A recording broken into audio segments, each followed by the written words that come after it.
नमो विष्णुपादाय कृष्णपृष्ठाय भूतले श्रीमते भक्तिसिद्धान्त सरस्वतीति नामिने श्रीवार्षभानुविदेवी दयिताय कृपाब्धये कृष्णसम्बन्धविज्ञान दायिने प्रभवे नमः। माधुर्योज्ज्वल भावाढ्य श्रीरूपानुगभक्तिदा श्रीगौरकरुणाशक्ति विग्रहाय नमस्तुते। नमस्ते गौरवाणी श्रीमूर्तये दीनतारिणे रूपानुगविरुद्धाव सिद्धान्तहारिणे वंशकल्पतरुभ्यश्च कृपा सिन्धुभ्यैव च पतितानां पावनेभ्यो वैष्णवेभ्यो नमो नमः।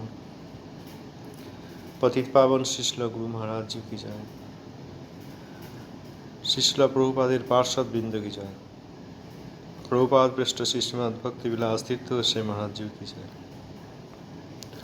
प्रभुपाद अष्टोत्तर शत शिष्ल भक्ति सिद्धांत सरस्वती गोस्वामी ठाकुर जी की जय। अवधूत कुलोचूड़ामणि श्री गौर किशोर दास बाजी महाराज जी की जय। श्री सच्चिदानंद भक्त ठाकुर महाशय की जय। श्री रूपानुगाचार्य की जय। भजनंदीय समागत भक्तबिंद की जय। श्री श्री हरिनाम संकीर्तन की जय। আমরা শ্রীল ভক্তিনাথ ঠাকুর মহাশয় জৈব ধর্ম দ্বাদশ অধ্যায় সম্পূর্ণ করলাম। ত্রয়োদশ অধ্যায় পড়ার আগে আমরা একটি বিষয় নিয়ে আলোচনা করছিলাম, সেটা হচ্ছে এই যে স্বরূপ সিদ্ধি এবং সিদ্ধ প্রণালী। সিদ্ধ প্রণালী অর্থাৎ পদ্ধতি, যে রাস্তায় যাওয়া যায়, যে পদ্ধতিতে যাওয়া যায়, যে পদ্ধতিতে সিদ্ধি লাভ হয়, সিদ্ধ প্রণালী। সিদ্ধ প্রণালী এই বিষয়টি সহজিয়াদের আনয়ন করা, সহজিয়াদের কারখানায় উৎপাদিত। সিদ্ধ প্রণালী বলে কোনো বস্তু বৈষ্ণব সম্প্রদায়ে কখনো দেওয়া হয়নি। চারটি যে সম্প্রদায়, বৈষ্ণব সম্প্রদায়, শ্রী রামানুজের সম্প্রদায়, শ্রী সম্প্রদায়, ব্রহ্ম সম্প্রদায় শ্রী মধ্বাচার্য, রুদ্র সম্প্রদায়ের শ্রী বিষ্ণুস্বামী আচার্য এবং সনক সম্প্রদায়ের শ্রী নিম্বার্কাচার্য। এবং শাস্ত্রেও কোথাও সিদ্ধ প্রণালীর কথা নাই। সিদ্ধ গুরু পরম্পরার কথা আছে। পরম্পরাকে সিদ্ধ হতে হবে, অর্থাৎ সেখানে সিদ্ধ মহাত্মা থাকতে হবে। কিন্তু সিদ্ধ প্রণালী অর্থাৎ বৈকুণ্ঠে গিয়ে সেখানে কার কি স্বরূপ হবে, সেইটা অনর্থযুক্ত অবস্থায় যে অনর্থ নিবৃত্ত করার সাধন, সেইখানে সিদ্ধ প্রণালী বলে কোনো কথা হয় না। অনর্থযুক্ত অবস্থায় সিদ্ধ প্রণালী যে আনা হয়, এটি কারা আনতে পারেন? যাদের মধ্যে নিত্যত্বের ধারণা নেই, সিদ্ধের ধারণা নেই। সিদ্ধ মানে যিনি বৈকুণ্ঠে অবস্থান করেন।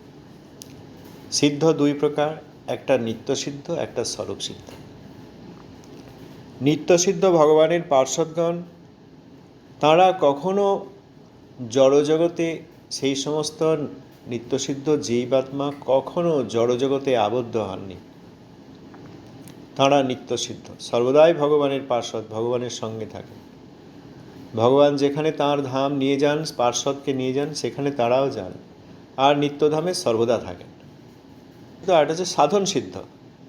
সাধন সিদ্ধ হচ্ছেন তাঁরা যারা কোনো না কোনো সময়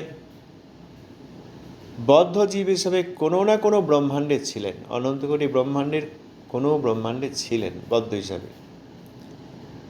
অতএব ব্রহ্মাণ্ডের বিচারে তাদের একটি বদ্ধ হওয়ার ইতিহাস আছে। তাঁরা সাধনার দ্বারা বদ্ধতা থেকে মুক্তি লাভ করে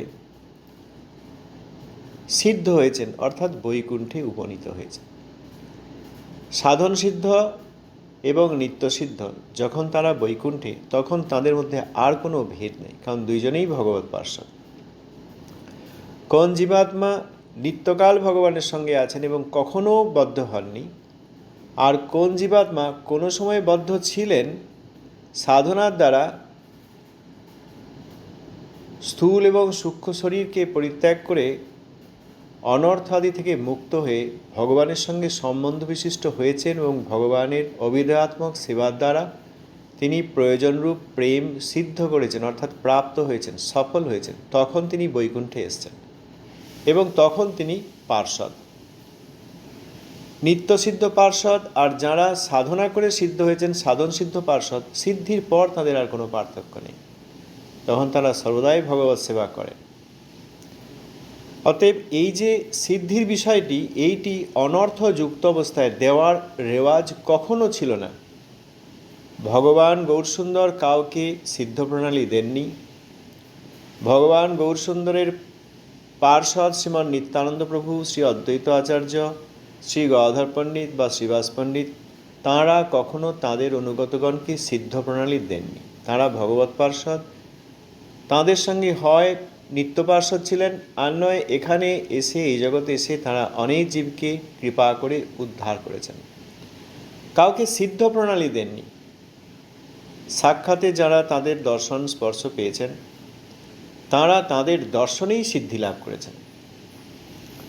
পরবর্তীকালে সেই সিদ্ধ মহাত্মাগণ ভগবৎ পার্ষদের সঙ্গ যারা পেয়েছিলেন, নিত্যানন্দ প্রভু, অদ্বৈত আচার্য প্রভু আদি, এনাদের সাক্ষাৎ সঙ্গ যারা পেয়েছিলেন, পরবর্তীকালে তাঁরা আবার যেসব জীবাত্মাকে কৃপা করেছেন, তাঁরাও সফল হয়ে, সিদ্ধ হয়ে তাঁদের সঙ্গী হয়েছেন। এইভাবে অনেক পরম্পরা এখানে গৌর নিত্যানন্দ, আমাদের পঞ্চতত্ত্বের অনুগত অনেক জীবাত্মা আছেন, যারা তাঁদের কৃপায় বৈকুণ্ঠ প্রাপ্ত হয়েছে। সিদ্ধ প্রণালী বলে কোথাও কোনো কথা ছিল না, না মহাপ্রভুর সময়ে ছিল, না মহাপ্রভুর পার্শ্বদের কোনো সময়ে ছিল। ছিল রূপ গোস্বামীপাদ, তিনি কোনো সিদ্ধ প্রণালী দেননি। তিনি নিত্যসিদ্ধ মহাত্মা, তিনি কাউকে সিদ্ধ প্রণালী দেননি। দিয়েছেন এরকম খবর পাওয়া যায়। যারা এখন সিদ্ধ প্রণালী বলে এত চিন্তা করছেন, যারা সিদ্ধ প্রণালী বলে খুব গর্ব করছেন, তাদের একটা জিনিস দেখা দরকার, যে তাদের পূর্বপূর্ব যারা গুরু, তাঁদের সঙ্গে শ্রীরূপ সনাতন আদি যে কোনো পার্শ্বদবৃন্দের যে সঙ্গ হয়েছে, সেখানে অর্থাৎ কৃপা পেয়েছেন, সেখানে কেউ কাউকে সিদ্ধ প্রণালী দেননি। শ্রীরূপ সনাতন দেননি, রঘুনাথ দাস গোস্বামীপাদ দেননি, শ্রী রঘুনাথ দাস গোস্বামীপাদ দেননি, শ্রী জীব গোস্বামীপাদ দেননি। নরোত্তম দাস ঠাকুর মহাশয়, তিনি তাঁর অপ্রাকৃত পদ্যে কীর্তনে লিখেছেন তাঁর স্বরূপের কথা, তাঁর গুরুদেবের স্বরূপের কথা। নরোত্তম দাস ঠাকুর মহাশয় তাঁর নিজজনকে সিদ্ধ প্রণালী দিয়েছেন, এরকম দেখায় যায় না। সিদ্ধ প্রণালী কথাটি ছিলই না, এখনও নেই। শুদ্ধ পরম্পরায় সিদ্ধ প্রণালী কথাটি নেই। সিদ্ধ প্রণালী তাঁরাই বলেন যারা অসিদ্ধ অবস্থায়, বিশেষ করে অনর্থযুক্ত অবস্থায়, এই অবিবেচক অর্থাৎ যাঁদের বিবেচনা নাই, বিবেচনাহীন অর্থাৎ অপ্রাকৃত বিবেচনাহীন তথাকথিত যেসব গুরু অর্থাৎ গুরুব্রুব, তাঁরা ওই চিৎ জড় সমন্বয়বাদ করে সিদ্ধ প্রণালী দেন।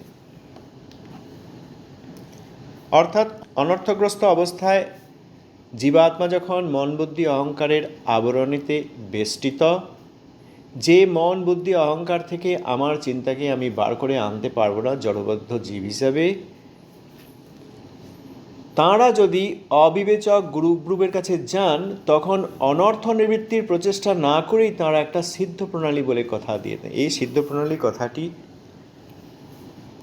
অপ্রাকৃত এবং প্রাকৃত তত্ত্ব সম্বন্ধে ধারণা যাদের প্রকৃষ্টরূপে নেই এবং সেই অপ্রাকৃত এবং প্রাকৃত তত্ত্বের ভেদ করতে পারেন না, যদি দুটি বিষয়ের মধ্যে ধারণা না থাকে, তাহলে সেই দুটি বিষয়ের মধ্যে ভেদ করতেও পারবেন না। আমাকে প্রাকৃত তত্ত্ব খুব ভালো করে জানতে হবে। পঞ্চভূত ক্ষিতি অবতেজ মরুদ্বম, পঞ্চ জ্ঞানেন্দ্রিয় চক্ষু কর্ণ নাসিকা জিহ্বা ত্বক, পঞ্চ কর্মেন্দ্রিয় বাক পানি পায়ু পাদ উপস্থ, পঞ্চ তন্মাত্র শব্দ স্পর্শ রূপ রস গন্ধ। এই 24টি বিষয় সম্বন্ধে আমাদের খুব ভালো করে জানা দরকার। এইগুলি দিয়েই আমাদের শরীর তৈরি হয়েছে। আর সূক্ষ্ম এবং স্থূল শরীর দ্বারা এইগুলিই আমরা গ্রহণ করছি। তারপরে চিদাভাস মন, তদপেক্ষা সূক্ষ্ম বুদ্ধি, তদপেক্ষা সূক্ষ্ম অহংকার অর্থাৎ পরিচয়, এবং চিত্ত যেটি মলিন হয়ে আছে। তাহলে 20 আর 4 24, এই 24 তত্ত্ব হলো, এগুলি সবই প্রাকৃত। এই প্রাকৃত তত্ত্ব জানতে হবে। তারপর আমি যে আত্মা, অপ্রাকৃত তত্ত্ব, চিন্ময় তত্ত্ব, আমি আত্মা চিন্ময় তত্ত্ব, সেটি জানতে হবে। আর আত্মা যে ভগবানের বিভিন্নাংশ, সেই পরমাত্মা, পরমেশ্বর, পরম ব্রহ্ম। আত্মা এবং পরমাত্মা এই দুটি চিন্ময় এবং অপ্রাকৃত তত্ত্ব। আর প্রথম যে 24টি বিষয় আমরা শুনলাম, এইগুলি প্রাকৃত তত্ত্ব। এই প্রাকৃত তত্ত্বগুলির মধ্যে দিয়ে আমাদের অনেক ভাব, অনেক চিন্তা, অনেক সুখ, অনেক দুঃখ, অনেক ত্যাগ, অনেক মুক্তি পিপাসা ইত্যাদি। প্রাকৃত তত্ত্বগুলির মধ্যে নিবিষ্ট থাকার ফলে আমাদের যে বদ্ধতা, অনর্থ অর্থাৎ যেগুলির প্রয়োজন নেই, এই জগতে আমরা যত কিছু করছি সেইগুলির আত্মার কোনো প্রয়োজন নেই, সেইগুলিতে আত্মার কোনো প্রয়োজন নেই। সেই জন্য তাকে বলা হয়েছে অনর্থ, আনওয়ান্টেড থিংস। প্রাকৃত তত্ত্ব ভালোভাবে জেনে অনর্থগুলি বুঝে আত্মা সেইগুলি থেকে নিজেকে নিবৃত্ত করবে। অনর্থ মুক্ত হয়ে, অর্থাৎ এই 24 তত্ত্ব থেকে মুক্ত হয়ে আত্মা তখন নিজ তত্ত্ব এবং যে শ্রীহরির বিভিন্নাংশ আত্মা, সেই শ্রীহরির তত্ত্ব এবং আত্মার সঙ্গে শ্রীহরির যে সম্পর্ক রয়েছে, নিত্য দাসত্বের সম্পর্ক, সেই সম্বন্ধে অধিষ্ঠিত হবে। কেবল সম্বন্ধে অধিষ্ঠিত হলেই হবে না, সম্বন্ধে অধিষ্ঠিত হয়ে তিনি সেবা করবেন, সেটিকে অভিধেয়। সম্বন্ধে প্রতিষ্ঠিত হয়ে আত্মা পরমাত্মার সঙ্গে, পরমব্রহ্ম শ্রীহরির সঙ্গে সম্বন্ধ বিশিষ্ট হয়ে অভিধেয়াত্মক সেবা করবেন। এইভাবে সম্বন্ধযুক্ত হয়ে সেবা করতে করতে, অভিধেয় আচরণ করতে করতে একসময় সেই আত্মা প্রয়োজনাত্মক প্রেম অর্থাৎ ভগবানের প্রতি যে ভালোবাসা, সেইটি প্রাপ্ত হবে। এই ভালোবাসাটি শেষ কথা, প্রেমটি শেষ কথা, এটি প্রয়োজন, এটি সাধ্য। সেই প্রেমে যখন তিনি অবস্থিত হবেন, তখন তার যে ক্রিয়া আদি, সেইটি হচ্ছে সিদ্ধি। প্রেম প্রাপ্ত হলে তিনি সিদ্ধ হলেন। অনর্থ নির্মুক্ত হওয়া চারটিখানি কথা নয়, এই জগতে অনর্থ মুক্ত হওয়া চারটিখানি কথা নয়। সেই অনর্থ যুক্ত অবস্থায় কোনো আত্মা প্রেম প্রাপ্ত হয়ে গেলে, সেই প্রেম প্রাপ্ত হয়ে তিনি যে ভগবানের সঙ্গে সম্বন্ধিত, ভগবান কেমন, ভগবান কোন কোন পার্শ্বদের সঙ্গে রয়েছেন, ভগবানের কোন ধামে তিনি সেবা করছেন, সেই নিত্যধাম, সেই নিত্যধামের অধিবাসী, সেই ধাম কেমন, আমিই বা কেমন, আমি কাদের অধীনে, আমার নাম কি, আমার রূপ কি, আমি কেমন বস্ত্র আদি পরি, ভগবান প্রসাদ স্বরূপ কোন বস্ত্র আমাকে দেন। শুধু বস্ত্র নয়, সেখানে যে নিত্যরূপ সেটিও ভগবান কৃপাপূর্বক দেন, এটিকে স্বরূপ বলে, পরিচয় বলে। তো অনর্থ যুক্ত অবস্থায় কি করে সেই প্রেম প্রাপ্ত হওয়ার পর তার যে পরিচয় সেইটি দেওয়া যায়, এইটি অবিবেচক অর্থাৎ বিবেচনা বুদ্ধিহীন, অপ্রাকৃত চিন্তাহীন, অপ্রাকৃত চিন্তার সঙ্গে যার কখনো সম্পর্ক হয়নি, সেই রকম অবিবেচক গুরুব্রূপ, আচার্যব্রূপ লোকবঞ্চকরা এই সিদ্ধ প্রণালী কথাটি এনেছে। এটি কোথাও নেই। হ্যাঁ, আছে পরম্পরা সিদ্ধ, গুরু পরম্পরা ইত্যাদি আছে, গুরু পরম্পরা, পরম্পরা সিদ্ধ,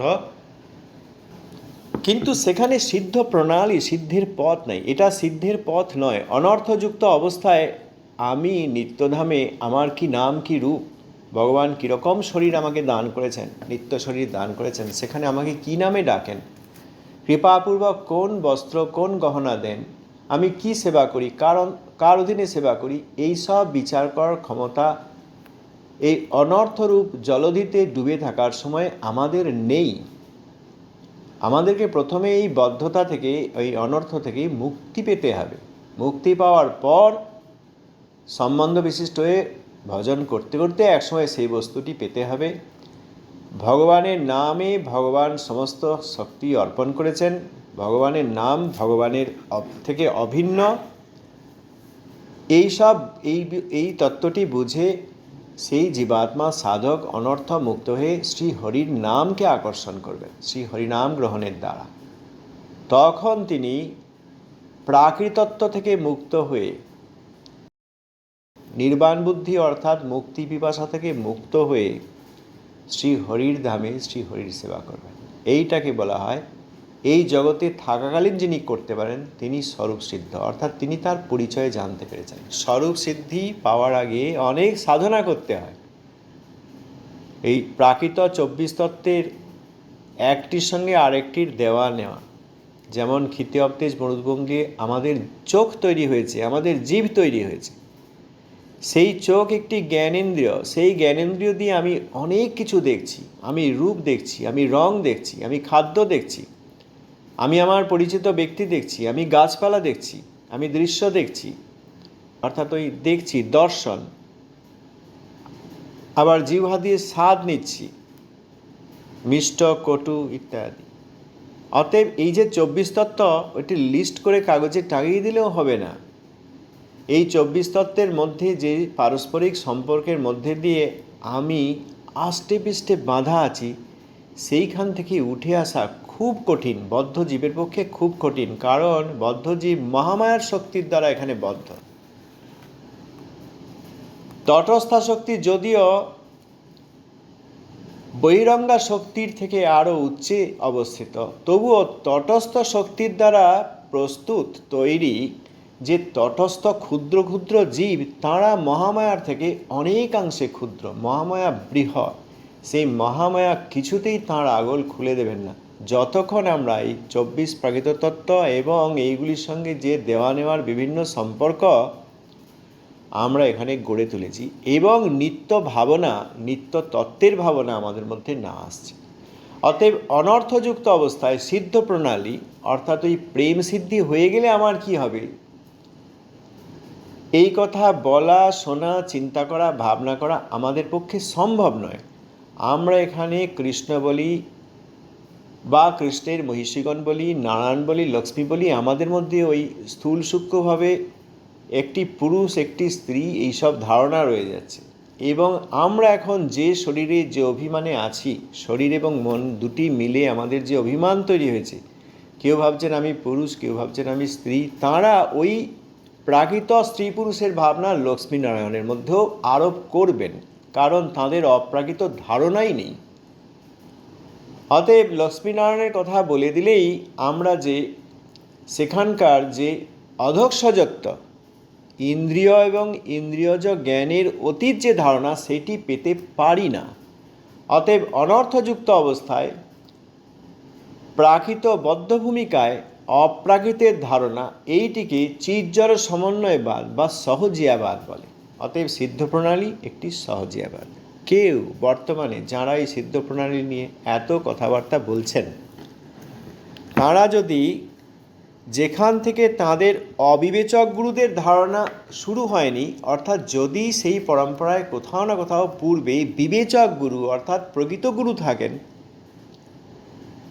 তাদের ব্যবহার, তাদের বিচার, তাদের ভজন পদ্ধতি, অর্থাৎ প্রথমে সাধন পদ্ধতি, পরে ভজন পদ্ধতি ইত্যাদি দেখেন, সেখানে সিদ্ধ প্রণালী বলে কিছু ছিল না। আমরা কোথাও দেখিনি যে নিত্যানন্দ প্রভু এনাকে সিদ্ধ প্রণালী দিয়েছেন। কেউ বলতে পারবেন?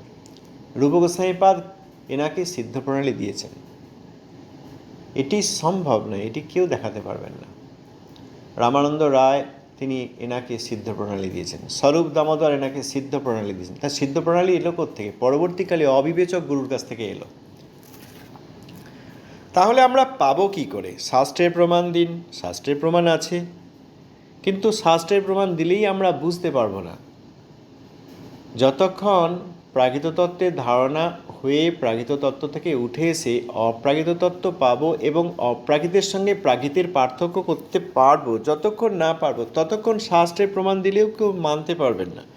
কারণ শাস্ত্র মানেন এমন ব্যক্তি নেই। তবুও যদি কেউ চান, দেওয়া যেতেই পারে।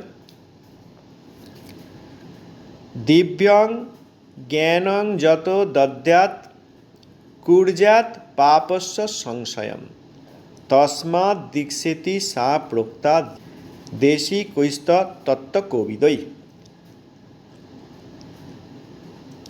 এই শ্লোকে এই কথাই বলা আছে যে যেহেতু এই অনুষ্ঠান অর্থাৎ দিব্যজ্ঞান প্রাপ্তির অনুষ্ঠান সম্বন্ধ জ্ঞান প্রদান করে ও পাপের, শুধু পাপ মানে কেবল পাপ যে করছি সেটি নয় বা করেছি তা নয়, পাপ এবং পাপ করার যে ইচ্ছা অর্থাৎ পাপের বীজ যেখান থেকে আবার পাপ তৈরি হয়। এখন সমস্ত পাপের কর্মফল পেয়ে গেলেও বা কোনো পাপ কর্মের ফল আমাকে পেতে হবে না, কারণ সেই পাপের প্রায়শ্চিত্ত আমি করেছি, এই ধারণা হলেও যে পাপ বীজ থাকে, সব পাপ চলে গেল শূন্য, কিন্তু পাপ বীজ থেকে আবার পাপ হবে। একটা বাঁশ গাছের ঝাড় ছিল, একদম কেটে সমান করে দেওয়া হবে, কিন্তু তার যে এখনও ওই কোড়াটা আছে, কোড়া বলা হয় গ্রাম বাংলার ভাষায়, তার যে মূলটি আছে সেইটি যদি উৎপাটন না করা হয় তাহলে সেইখান থেকে আবার বাঁশ হবে, আবার নতুন বাঁশের কোড়া জন্ম হবে, আবার বড় বাঁশ হবে, আবার একটা ঝাড় হয়ে যাবে। সুতরাং সেই পাপ এবং পাপ কেবল বাঁশ কাটলে হবে না, বাঁশের যে কোড়া রয়েছে, মূল রয়েছে অর্থাৎ পাপ বীজ এবং অবিদ্যা, যে কারণে এই পাপ করার ইচ্ছা হয়, অবিদ্যা অর্থাৎ এই প্রাকৃত তত্ত্বে আমাদের ডুবে থাকা, এটাই অবিদ্যা। আর অপ্রাকৃত তত্ত্ব পেলে বিদ্যা। তাহলে পাপ বীজ এবং অবিদ্যার সমূল বিনাশ করিয়া থাকে এই দিব্যজ্ঞান প্রাপ্তি। তজ্জন্য ভগবত তত্ত্ববিদ পণ্ডিতগণ ইহাকে দীক্ষা নামে অভিহিত করেন। দীক্ষা, যাঁর দিব্যজ্ঞান আছে তিনি দিব্যজ্ঞান দিতে পারেন। যিনি ভূগোল জানেন, অঙ্ক জানেন, তিনি ভূগোল শেখাতে পারেন, তিনি অঙ্ক শেখাতে পারেন। যাঁর দিব্যজ্ঞান আছে তিনি দিব্যজ্ঞান দিতে পারেন, অর্থাৎ অপ্রাকৃত তত্ত্বের বুদ্ধি আছে, অপ্রাকৃত তত্ত্ব এবং সেই তত্ত্বের সঙ্গে আমাদের সম্বন্ধ, সেই সম্বন্ধে থেকে সেবাদি অভিধেয় এবং তার যে উদ্দেশ্য ফল অর্থাৎ প্রেম অর্থাৎ সাধ্য, এইসব ধারণা যার প্রকৃষ্ট রূপে আছে, অর্থাৎ যিনি এইটি পেয়েছেন, তিনি দিব্যজ্ঞান আর একজন প্রাকৃত তত্ত্বে ডুবে থাকা ব্যক্তিকে দিতে পারেন। সেই রকম ব্যক্তি দিব্যজ্ঞানের অনুষ্ঠান করেন। দিব্যজ্ঞানের অনুষ্ঠান মানে এই রকম নয় যে কোনো আত্মা তিনি শরীরধারী স্নান করে আসবেন, একটি ভালো দিন দেখে কিছু মন্ত্র পড়ে দেওয়া হবে, একটা কাগজ দিয়ে দেওয়া হবে, বা গায়ে তিলক অঙ্কন করে দেওয়া হবে, বা মন্ত্রাদি দেওয়া হবে, শুধু এইটাই নয়, এটি দিব্যজ্ঞানের একটি অংশ হতেই পারে, কিন্তু যেটা ম্যান্ডেটরি সেটা হচ্ছে দিব্যজ্ঞান। দিব্যজ্ঞান হলে এই সমস্ত মুদ্রা, তিলক, কণ্ঠীমালা ইত্যাদি সব দিতে পারেন তিনি।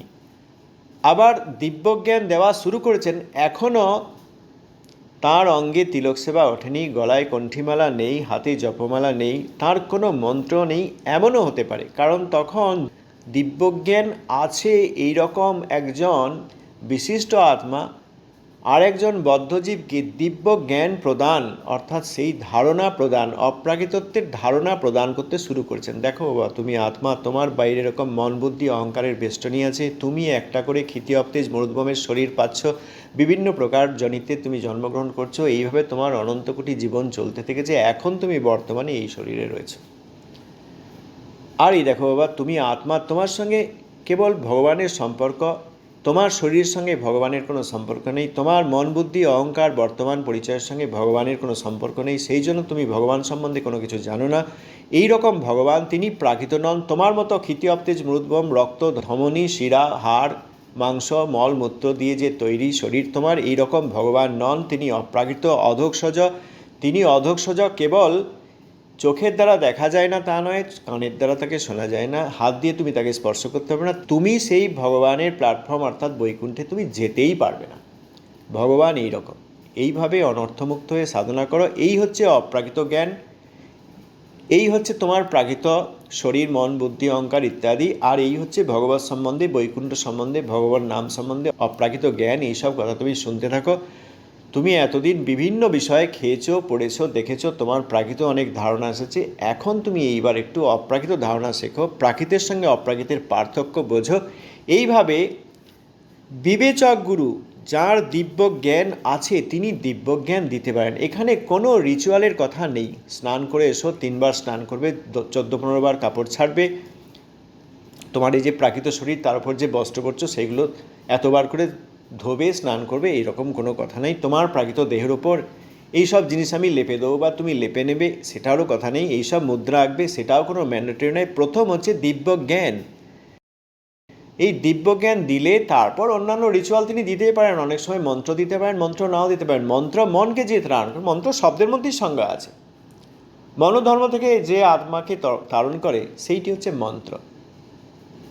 মন্ত্র দিতেও পারেন, মনোধর্ম থেকে তাড়ন করবেন। মনোধর্ম থেকে তাড়ন করলেই বৈকুণ্ঠ বা বিষ্ণু পেয়ে যাবেন না, মনের ধর্ম থেকে তাড়ন হবে। অর্থাৎ তিনি ব্রহ্মাণ্ডের ধারণা থেকে মুক্তি পাবেন, তিনি ব্রহ্মাণ্ড থেকে মুক্ত হবেন। মুক্ত হলেই তিনি ভগবান বিষ্ণু সেবা করবেন, তার কোনো অর্থ নাই। কারণ ভগবান বিষ্ণুকে, তাঁর তত্ত্বকে জানতে হবে, তাঁর পার্শ্বদকে জানতে হবে, তাঁর প্রেম সম্বন্ধে ধারণা আসতে হবে, তারপর অভিধেয় যাচনা করতে হবে, তারপর তুমি প্রেম প্রাপ্ত হবে। এই যে দিব্য জ্ঞান তিনি দিচ্ছেন, এখানে মন্ত্র দিতেও পারে, মন্ত্রের সুবিধা হতে পারে। আচ্ছা, তোমাকে আমি দিব্য জ্ঞান এইসব কথা বললাম, এখনও পেরে উঠছে না, কারণ তোমার মনোধর্মের দ্বারা তোমার অসুবিধা হচ্ছে। মন তোমাকে এখনও ইন্দ্রিয়ের সঙ্গে ইন্দ্রিয়ের বিষয়ে যোগ করার চেষ্টা করছে। ঠিক আছে, এই মন্ত্র দিলাম, দেখো এইভাবে তুমি পালন করো, সিদ্ধ মন্ত্র, এতে তুমি মনোধর্ম থেকে ত্রাণ প্রাপ্ত হবে। মনোধর্ম থেকে ত্রাণ প্রাপ্ত হলে মন্ত্রের দ্বারা তুমি ভগবানের নাম গ্রহণ করবে। ভগবানের নাম গ্রহণ করলে তোমার এই মঙ্গল, তখন তুমি এই ভগবত ধাম সম্বন্ধে জানো। ওইখানে সিদ্ধ প্রণালী এলো কোথায়? অনর্থযুক্ত অবস্থায় একদম প্রেম পাওয়ার পরের কথা এলো কোথায়? কেউ দেখাতে পারবে? শাস্ত্রে সিদ্ধ প্রণালী দেবেন, তিনি তার সখা নাম বলবেন, সখী নাম বলবেন, এইগুলো এসেছে সহজিয়াদের থেকে। আজ সময় হয়ে গেছে, এই পর্যন্ত থাক।